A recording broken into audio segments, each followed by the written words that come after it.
Hello दोस्तों, स्वागत है आप सभी लोगों का राजस्थान एकेडमी पर। मैं परवीन सिंह आप सभी लोगों के साथ में। जैसा कि आप सभी लोग जानते हैं, एलडीसी एग्जाम और छात्रावास अधीक्षक एग्जाम के लिए गणित की क्लासेस लेकर के आ रहा हूं और हम टॉपिक वाइज टॉपिक गणित को सीखते चल रहे थे। सबसे पहले हमने सीखा था गुणनखंड को, उसके बाद में बहुपद के गुणनखंड को, समीकरण को और दो चरों वाले रेखिक समीकरण को अपन ने समझ लिया था। आज मैं आप लोगों के साथ में एक नया टॉपिक स्टार्ट करने जाऊंगा और वो टॉपिक है द्विघात समीकरण। और आज से इस सेशन के अंदर हम एक और नई चीज कर रहे हैं कि जितना पॉसिबल होगा थ्योरी के साथ साथ पीवाईक्यूज को भी जो है हम एक ही लेक्चर के अंदर कंप्लीट करने की कोशिश करेंगे। एक कल लास्ट क्लास के अंदर मैंने होमवर्क भी दिया था, कुछ विद्यार्थियों ने उसका आंसर कमेंट किया, बहुत बढ़िया लगा मुझे। और आप सभी लोगों ने, एक दो विद्यार्थियों का सही था, ठीक है, तो बहुत ही बढ़िया लगा कि हाँ आप लोग जो है अब क्वेश्चन को समझ पाए हैं। तो अब मैं जो है आगे बढ़ूंगा और आज का जो टॉपिक है उसको करूंगा।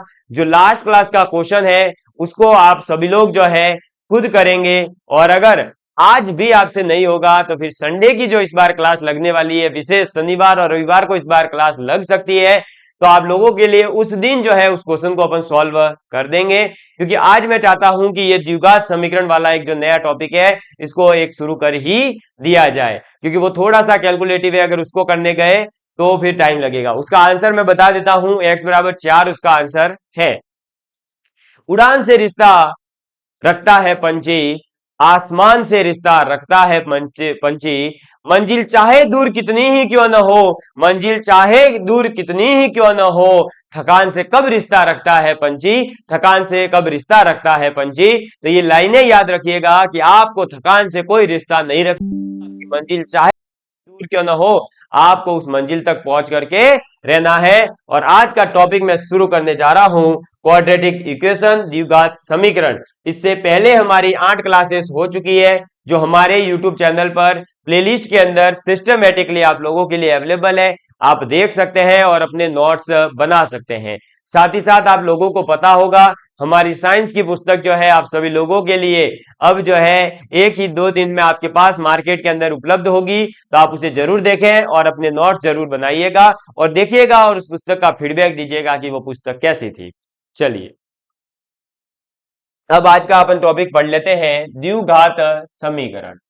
उस क्वेश्चन को मैं जरूर सॉल्व करवाऊंगा, मेरे को याद है, लेकिन आज मैं चाहता हूं कि ये टॉपिक शुरू हो, द्विघात समीकरण। और अभी समय थोड़ा सा कम है, आप सभी लोग जानते हैं शादियों की सीजन चल रही है, इस वजह से आज उस क्वेश्चन को अपन कवर नहीं कर रहे। अब द्विघात समीकरण क्या होती है, अपन ने पीछे पढ़ा था कि रेखिक समीकरण होती है, दो चरों वाली रेखिक समीकरण।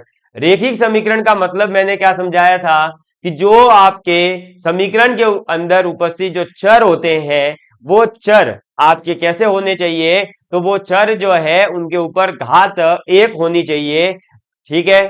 अगर उसके ऊपर घात एक से ज्यादा हो जाए तो क्या होता है, मैंने बताया था, अगर दो घात है तो वो द्विघात समीकरण बन जाती है, अगर तीन घात है तो त्रिघाती समीकरण बन जाती है, चार घात है तो चतुर्थ घाती जो है समीकरण बन जाती है। इस प्रकार से आप आगे 5 6 7 8 10 11 जितनी घातें लगानी है उस प्रकार से लगा सकते हो। तो द्विघात समीकरण क्या होती है और कैसी दिखती है, सबसे पहले हमें यह पता होना चाहिए। और द्विघात समीकरण दिखती है इस प्रकार की, ये इसका जो एक सामान्य रूप कहे या स्टैंडर्ड फॉर्म कहे होती है, किसका, द्विघात समीकरण का। A x square plus b x plus c बराबर 0, ये द्विघात समीकरण है। ऐसी समीकरण आपको अगर कहीं दिख रही है, अब जरूरी नहीं है कि वहां पर हमेशा एक्स दिखे, हो सकता है वाई में द्विघात समीकरण हो, जेड में हो, पी में हो, क्यू में हो, किसी में भी द्विघात समीकरण हो सकती है, लेकिन इस फॉर्मेट में होगी कि एक स्क्वायर की फॉर्म होगी, फिर दो से कम एक घात वाली होगी, फिर उससे भी एक कम घात वाली संख्या होगी। हाँ, दो से ज्यादा घात की अगर उसके अंदर कोई वेरिएबल आ जाए, कोई चर आ जाए, तो फिर वह द्विघात समीकरण नहीं रहती है। पहली चीज तो ये याद रखना। इसके अंदर अब इसको भी नोट कर ले कि ये जो x है ये आपके होते हैं चर, क्या होते हैं, चर होते हैं। और जो हमारे पास ए बी और सी है, ए बी और सी, ये तीनों के तीनों आपके होते हैं क्या, नियतांक यानी कि कांस्टेंट। ठीक है, ये तीनों क्या होते हैं, नियतांक होते हैं, कांस्टेंट होते हैं। क्लियर। और इसमें एक कंडीशन और याद रखना कि जो ए है वो कभी जीरो नहीं हो सकता, इसके अलावा बी या सी में से कोई जीरो हो सकता है और कई बार नहीं भी होता है। ठीक है, होगा तो भी दिक्कत नहीं है, नहीं होगा तो भी दिक्कत नहीं है, लेकिन अगर ए जीरो हो गया तो दिक्कत है। क्यों सर, अरे भाई ए अगर जीरो हो गया तो इसका मतलब एक्स स्क्वायर का जो गुणांक है वो जीरो। अब एक्स स्क्वायर का गुणांक यानी एक्स स्क्वायर के गुणा में, अब जीरो से गुणा जब एक्स स्क्वायर का होगा तो क्या बचेगा, जीरो। तो बचा क्या, ये तो गई बी एक्स प्लस सी बचा, जो कि ये क्या है, रेखिक समीकरण। इसलिए ए बराबर जीरो कभी नहीं होना चाहिए, ये ध्यान रखना। ऐसे क्वेश्चन भी पूछे गए हैं, आगे दिखाऊंगा। ठीक, अब देखो एक्स अगर एक चर है और ए बी सी नियतांक है जिसमें ए बराबर जीरो नहीं हो सकता। ठीक है, ये चीज हमें समझ में आ गई है। तो गुणांक भी इन्हीं को कहते हैं, ये भी ध्यान रखना। ये जो है आपके नियतांक और गुणांक भी कहलाते हैं, गुणांक यानी कॉफिशियंट। ठीक है, किसके कॉफिशियंट, एक्स स्क्वायर एक्स और आपके लास्ट वाली तो कांस्टेंट टर्म है तो वो किसी का गुणांक नहीं है। अगर उसको गुणांक पूछे तो आपका ये गुणांक होगी किसकी, एक्स की पावर जीरो की। ठीक, क्योंकि एक्स की पावर जीरो वन हो जाता है, ये भी ध्यान रखिएगा। अब हमें जो है द्विघात समीकरण के अंदर करना क्या है, तो ये इस प्रकार की समीकरण दी जाएगी और आपसे जो इसके अंदर चर होगा, एक्स हो सकता है, वाई हो सकता है, जेड हो सकता है, उसका मान निकालने को कहा जाएगा। क्या कहा जाएगा, जो आपके पास इसके अंदर चर है इस चर का मान निकालना होता है। ठीक, अब चर का अगर हमें मान निकालना है, क्या करना है, चर का हमें मान निकालना है, तो चर का मान निकालने के लिए अपने पास में अलग अलग तरीके हैं। एक तो फॉर्मूला लगा सकते हैं, दूसरा ऑप्शन मेथड लगा सकते हैं, तीसरा हम जो है एक फॉर्मूला लिखेंगे श्री धराचार्य जी का, वो फॉर्मूला भी आप लगा सकते हो। ठीक, आप द्विघात समीकरण सॉल्व करना पीछे सीख करके आए हो थोड़ी तो, इसमें गुणनखंड वाले टॉपिक में, और अभी यहां पर और सीखोगे। तो देखिए, जब हमें इसका x का मान निकालना होता है तो सबसे पहले मैं फॉर्मूला बता दूं। फॉर्मूला आप ये वाला यूज कर सकते हो कि जो भी चर है आपका उसके बराबर होता है क्या, minus b plus minus under root b square minus 4ac divide by 2a। ठीक है, ये है x का फॉर्मूला। और आपको बता दूं कि जो द्विघात समीकरण होती है उसके कितने हल होंगे, दो ही हल होंगे। अधिकतम एक जो है द्विघात समीकरण के हल कितने होंगे, दो हल होंगे। एक मिनट है ना, चलिए, तो थोड़ा सा कहीं टेक्निकल इशू आ रहा था इसलिए रोकी गई थी। देखिए x बराबर जो है minus b plus minus under root b square minus 4ac upon में 2a। यहां पर एक चीज मैं बता रहा था कि जो द्विघात समीकरण होती है इसके पास में पावर कितनी है, घात कितनी है x की, दो घात है। कितनी घात है, दो। इसका मतलब इसके जो मान निकलेंगे, मूल निकलेंगे, वो भी कितने निकलेंगे, दो। तो आपको याद रखना है द्विघात समीकरण के कितने मूल निकलते हैं, दो मूल निकलते हैं। ठीक है, और वो दो मूल किस फॉर्मूले से निकलेंगे, तो वो इस फॉर्मूले से निकलेंगे। क्या फॉर्मूला है, तो x बराबर, ये दोनों के दोनों मान यहीं से निकलते हैं, बीच में प्लस माइनस आ रहा है ना, एक बार प्लस लेंगे तो एक मान, माइनस लेने पर दूसरा मान निकलता है, आपको टेंशन नहीं लेना।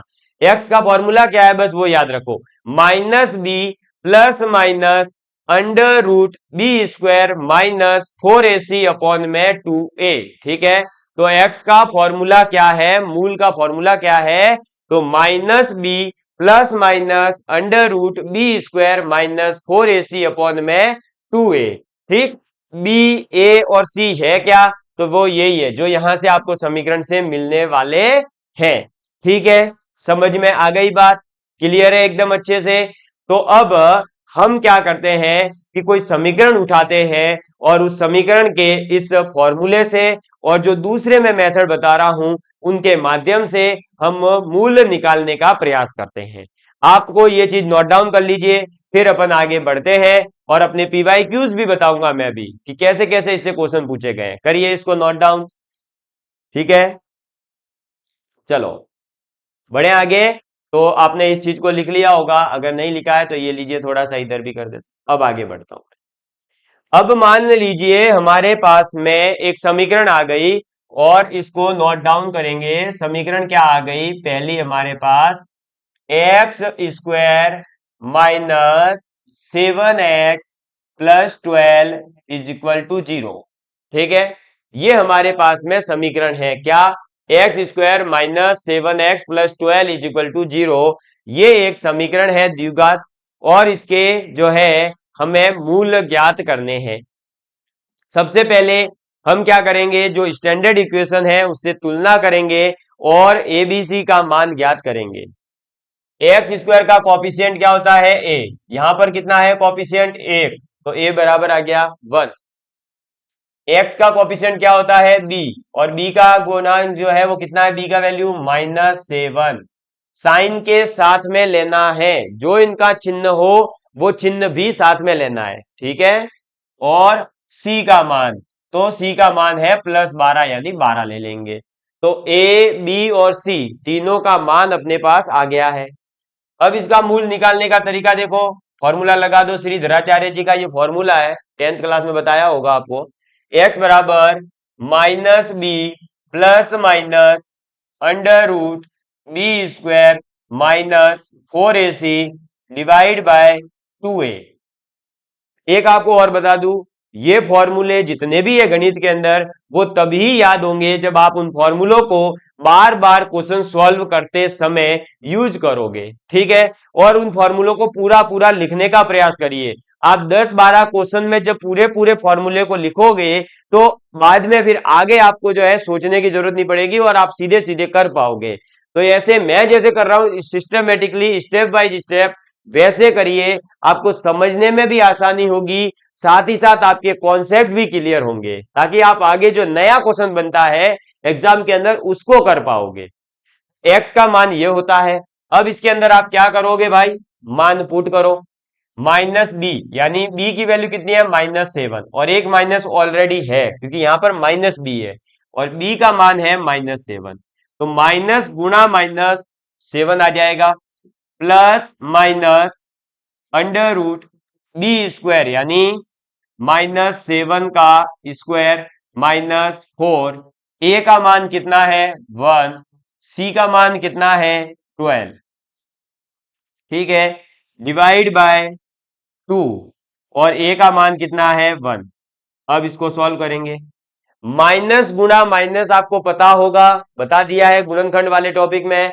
माइनस गुणा माइनस होता है प्लस, यानी ये आ जाएगा 7 प्लस माइनस अंडर रूट -7 का स्क्वायर। ये कॉन्सेप्ट भी मैंने क्लियर किया था कि -7 का स्क्वायर यानी -7 गुणा -7 होगा, और माइनस गुणा माइनस होता है प्लस, तो ये आ जाएगा प्लस का 7 गुणा 7 49, तो प्लस 49 आएगा।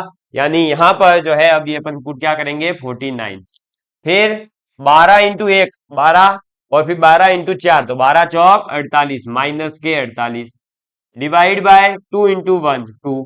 क्लियर? अब इसको सॉल्व करेंगे तो 7 प्लस माइनस अंडर रूट 49 में से 48 गए, कितने बचेंगे? 1। 49 में से 48 गए तो 1, डिवाइड बाय 2। अब देखिए, ये तो मिटा दूं ना भाई, ये तो समझ लिया होगा -7 इंटू -7 कैसे प्लस 49 आता है। नहीं समझ में आया हो तो लिख लेना इसको भी, कोई बड़ी बात नहीं है। अरे किसी को ही नहीं आता था, हमको कौन सा आता था? हमने भी सीखा है, वैसे आप भी सीखो, इसमें कोई बड़ी बात नहीं है। अब देखो ये आ गया अपने पास में क्या, इसको थोड़ा सा ऊपर करेंगे अब। आपके पास आ गया 7 प्लस माइनस अंडर रूट 1। अब अंडर रूट 1 का मान होता है 1 ही, तो 7 प्लस माइनस 1 डिवाइड बाय 2। ठीक है, ये हो गया। अब देखो 7 प्लस माइनस 1 अपॉन में 2 है। अब यहां पर मैंने बताया था ना, दो मान निकलेंगे। क्यों? एक बार तो अपन लेंगे यहां पर प्लस का साइन, और एक बार अपन लेंगे माइनस का साइन। ठीक है, जब अपन ने 7 प्लस 1 लिया तो 7 प्लस 1 डिवाइड बाय 2, और एक बार अपन ने लिया 7 माइनस 1 डिवाइड बाय 2। 7 प्लस 1 कितना होता है 8। 8 अपॉन में 2 कितना होगा 8/2 कितना हो जाएगा 4। और इधर 7 माइनस 1 6। 6 अपॉन में 2 3। तो यह आ गया आपके पास 4 और 3, यानी x के जो है ये दो मान आएंगे। x के कितने मान आएंगे, ये 4 और 3 x के दो मान है, जो अगर आपने इस समीकरण के अंदर पुट कर दिए तो क्या हो जाएगी, ये समीकरण आपके 0 के बराबर आ जाएगी। समझ में आ गई बात। जैसे ही आपके पास में, अब वापस मैं गुणनखंड वाले पर लेकर जा रहा हूं, थोड़ा सा ध्यान से सुनिएगा। देखिए वापस पीछे लेकर जा रहा हूं। जैसे ही x के मान 3 और 4 आ गए और आपको यह पता चल गया कि इसके अंदर पुट करने पर यह समीकरण 0 हो जाएगी, तो इसका मतलब क्या हुआ, अरे इसका मतलब क्या हुआ, इसका मतलब यह हुआ कि इस वाली समीकरण के एक तो आपका गुणनखंड कौन सा हो जाएगा x-3, क्योंकि ये प्लस का 3 है तो x-3 आएगा। x माइनस ये होता है, अगर ये -3 होता तो प्लस x प्लस 3 लेते, प्लस का 3 है इसलिए x-3 लेंगे। और एक आपके पास में आ जाएगा इसका गुणनखंड कौन सा x-4। तो ऐसे आप इस तरीके से पूरा सॉल्व करके भी x के मान ज्ञात करके आप द्विघात समीकरण के गुणनखंडों को ज्ञात कर सकते हो। ठीक है, तो ऐसे भी गुणनखंड निकाले जाते हैं। अब ये तो हुआ अपने पूरे के पूरे फॉर्मूले के माध्यम से, ये इतना बड़ा फॉर्मूला अपन ने लगाया तब। ठीक, लेकिन हर बार हम ऐसे फॉर्मूला लगाने बैठे ये भी जरूरी नहीं है, बिल्कुल नहीं है। मैं अब आपको ट्रिक के ऊपर लेकर जाता हूं। चलो देखो, इसी क्वेश्चन को वापस करेंगे। समीकरण वापस से लिख रहा हूं और ध्यान से देखना, वो पीछे वाला वापस ले आऊंगा, स्क्रीनशॉट लेना हो तो ले लेना। देखिए x² माइनस 7x प्लस 12 बराबर 0, यही थी हमारी समीकरण। ठीक है, अब आप इसमें जो है एक और तरीका लगा सकते हो। क्या, आप ये करिए कि जो पीछे आपका कांस्टेंट पद आया है, ये जो आपका c कहलाता है, इस c के ऐसे दो टुकड़े करो। क्या करोगे, ऐसे दो टुकड़े करो जिनका गुणा करने पर, दो टुकड़े करने हैं और गुणा करने पर तो आ जावे आपका ये c। ठीक है, गुणा करने पर तो क्या आ जाए, ये 12 आ जावे। और अगर आप जोड़ो या फिर आप घटाओ तो क्या आ जावे आपके पास -7, यानी b आ जाए। क्लियर। तो ये ध्यान रखना कि जब ऐसी समीकरण दे रखी हो द्विघात, तो उसको सॉल्व करने का दूसरा जो तरीका है उसमें क्या याद रखना है कि जो कांस्टेंट नियतांक पद है c, उसको आप ऐसे तोड़ोगे कि गुणा करने पर तो नियतांक पद खुद आ जावे। ठीक, गुणा करने पर। और अगर हम उस दोनों दो टुकड़ों में तोड़ोगे, दोनों टुकड़ों को जोड़ोगे या घटाओगे, कुछ भी करो, अगर वो जो है आपके इस b के बराबर आ जावे तो आप ये मान के चलिए कि आपका क्वेश्चन सॉल्व हो गया। अब वो पेयर आपको ढूंढना पड़ेगा। पेयर कैसे ढूंढा जाता है वो भी इधर देख लो।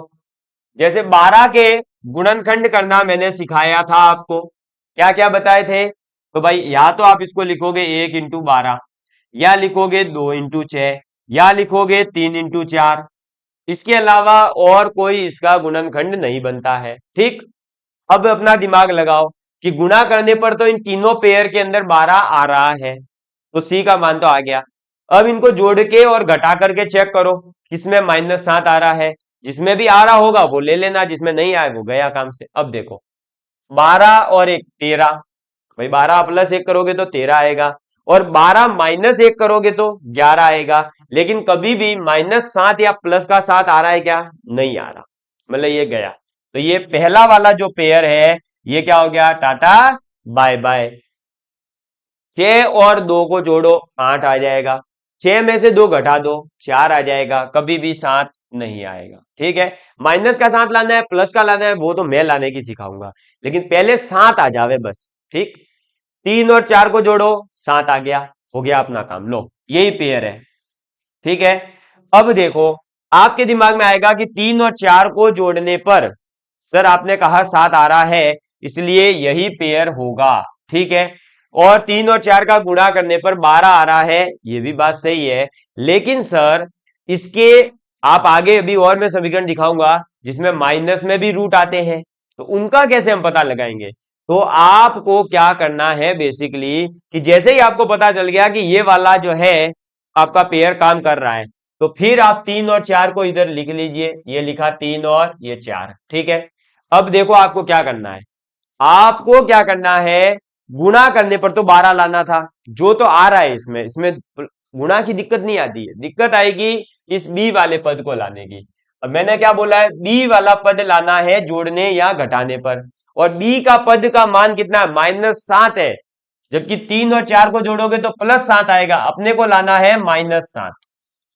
ये एक बड़ा क्वेश्चन होता है। तो इसके लिए आप क्या करोगे, तो आपको मैंने जो चीजें लिखवाई थी, कौन सी वाली वापस लिखवा रहा हूं, माइनस प्लस करने पर क्या होता है, माइनस आता है, प्लस माइनस को प्लस करने पर या फिर माइनस प्लस प्लस करने पर आपके कौन सा साइन आता है, जो भी बड़ी संख्या होती है वो वाला साइन, और प्लस प्लस प्लस करने पर क्या आता है, प्लस आता है। तो इसका मतलब ये वाली जो है चीज यहां काम आएगी। अब 3 और 4 थे, मुझे क्या बनाने, इनको -7 में कन्वर्ट करना है, जबकि 3 और 4 को जोड़ने पर 7 आ रहा है। तो मैं ये भी तो कर सकता हूं कि -3 प्लस -4, हो गया काम। देखो, -3 प्लस -4, अब आप करिए तो -3 और -4 क्या हो जाएंगे, जुड़ेंगे, लेकिन -7 के साथ, माइनस साइन के साथ में, तो -3 -4 होता है -7। आ गया बी का मान। अब आप कहोगे सर सी का मान तो 12 चाहिए था, वो भी आ रहा है, देखो माइनस गुणा माइनस प्लस होता है, तो 3 चौक 12, प्लस का आ गया 12। तो ऐसे भी आप सॉल्व कर सकते हो। अब आपके पास में क्या आ गए, दोनों मान आ गए ना, देखो ये रहे एक्स के मान आपके 3 और 4, तो एक्स के मान आप ऐसे भी निकाल सकते हो। समझ में आ गई बात, क्लियर है, किसी प्रकार का कोई डाउट नहीं होगा, मुझे तो उम्मीद है, अगर हो तो बता दीजिएगा, है ना। चलिए, तो आप ऐसे जो है केवल और केवल पीछे वाली संख्या के गुणनखंड ज्ञात करके भी आप सीधे एक्स के मान 3 और 4 5 6 जो भी आ रहे होंगे वो निकाल सकते हो। ये भी एक तरीका होता है। अदरवाइज आपके पास अगर आपको समझ में नहीं आ रहा है, पीछे वाला गुणनखंड निकालने में डिफिकल्टी हो रही है, पता नहीं चल रहा है, तो सीधा ये वाला फॉर्मूला लगाना। मैं भी यही करता हूं, जब बड़ा क्वेश्चन दिखेगा तो वहां ज्यादा फिर है ना, गुणनखंड के लिए उलझना नहीं है, उलझने की बजाय क्या करना है, सुलझाना है क्वेश्चन को। क्वेश्चन सुलझाने का तरीका ये फॉर्मूला है, ठीक, जल्दी से सुलझा देता है क्वेश्चन को। जल्दी करेंगे फिर मैं आगे बढ़ता हूं।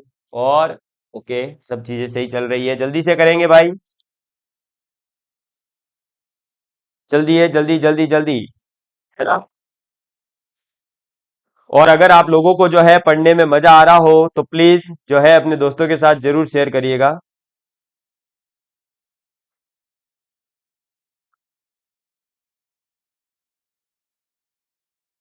क्या एक मिनट, है ना। चलो, अब अगले क्वेश्चन की ओर बढ़ते हैं, एक और क्वेश्चन करते हैं, है ना। अब लेकिन मैं क्या करूंगा, तो अब मैं जो है आपको वो पूरा विवरण नहीं समझाने वाला कि फॉर्मूला ऐसे यूज करो वो करो, अब मैं डायरेक्ट आंसर बताऊंगा कि ऐसे क्वेश्चन सॉल्व होगा। देखो, क्वेश्चन लिखेंगे दूसरा, क्या क्वेश्चन है देखिए, तो x² + 6x + 9 = 0, ये एक द्विघात समीकरण आ गई अपने पास, ठीक है। अब इस द्विघात समीकरण के अपने को क्या करना है, तो मूल निकालने हैं। चलो बताओ फटाफट इसको कैसे सॉल्व करेंगे। x² + 6x + 9, इसके मूल निकालने हैं, निकालिए इसके मूल फटाफट। क्या करेंगे अब अपन इसको, बस सॉल्व करना शुरू करेंगे, और क्या करेंगे। अब मैं जो है डायरेक्ट देखो गुणनखंड वाले मेथड से सॉल्व कर रहा हूं, क्योंकि वो जल्दी करवाएगा। 9 के गुणनखंड क्या हो सकते हैं, तो 1 × 9, ठीक है। फिर 2 से कभी होगा नहीं, 9 आने का पॉसिबिलिटी नहीं है, 3 से 3 × 3 = 9। इसके अलावा और कोई पॉसिबिलिटी आपको दिख रही हो तो आप बता दीजिए, मुझे तो कोई दिखती नहीं है 9 के गुणनखंड की। तो 1 × 9, तो 9 और 1 10 होता है, और 9 में से 1 जाएगा तो 8 आएगा, कभी भी 6 नहीं आ सकता, और 3 को जोड़ने पर 6 हो सकता है, यानी ये आंसर है। तो x के जो मान आएंगे वो क्या आ जाएंगे, 3, 3 आ जाएंगे। लो आंसर सही है। चलो अब उसको किससे सॉल्व कर लेते हैं अपने। अब देखो इधर अपने दिक्कत भी क्यों नहीं आई, क्योंकि ये ऑलरेडी +6 ही था, है ना। -6 होता तो अपन को इनको बदलना पड़ता, लेकिन ये ऑलरेडी +6 ही है, तो इसमें तो कोई दिक्कत ही नहीं है। 3 3 9 भी हो रहा है, और 3 और 3 को जोड़ने पर 6 भी आ रहा है, यानी x के मान 3 3 आ जाएंगे। ठीक है, समझ में आ गई बात। ठीक, हाँ, इसके साइन में थोड़ा सा कंफ्यूजन रहता है विद्यार्थियों को, इसलिए मैं आपके साइन का कंफ्यूजन दूर कर दूं। कैसे दूर करोगे सर? देखो, एक चीज नोट करी थी आपने अभी, यहां पर -3 और -4 लेने पर मैंने x के मान क्या बोले? क्या बोले x के मान? मैंने x के मान बोले +3 और +4। समझ में आई? मैंने क्या बोला? +3 और +4 बोला, यही बोला। ऐसे ही अगर आप अपना दिमाग लगाओगे, क्या करा है? जस्ट उल्टा करा है, -3 से +3, -4 का +4। तो ऐसे ही जब आप इधर आओगे इसके अंदर, तो यहां पर देखो +3 और +3 आ रहा है, ठीक है। तो हमें इसको क्या करना पड़ेगा? तो x के जो अपन मान देंगे वो ये नहीं देंगे, ये मैं बताना चाह रहा हूं, क्योंकि हम यहीं पर गलती करते हैं। हम जैसे ही ऑप्शन दिखता हम सीधे ये टिक कर देते हैं। भाई ये तो अभी आपने x का मान निकाला है इस मेथड से, लेकिन आपको वेरीफाई भी तो करना है। समझ में आई बात? तो आपको वेरीफाई करने का तरीका क्या है? अब आप यहां पर इनके साइन को उल्टे कर दोगे, ये आपके x के मान होंगे, ये वाले, ये नहीं होंगे। ठीक है, समझ में आई बात मैंने क्या कहा है? वापस सुन लीजिए ध्यान से।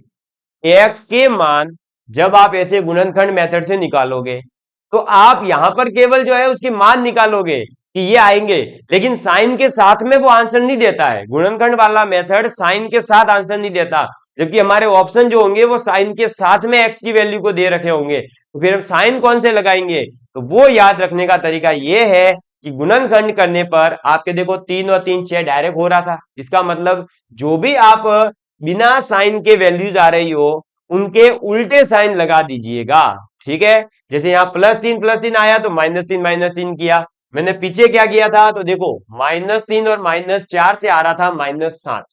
ठीक है, तो मैंने x के जो मान है वो क्या कहे थे? 3 और 4। ठीक, देखो अब ये चीज जरूर ध्यान रखना भाई, x के मान में साइन का कंफ्यूजन रहता है, इसलिए मैंने ये वापस देखो 2 बार आपको कंफ्यूजन नहीं हो इसलिए समझा दिया है।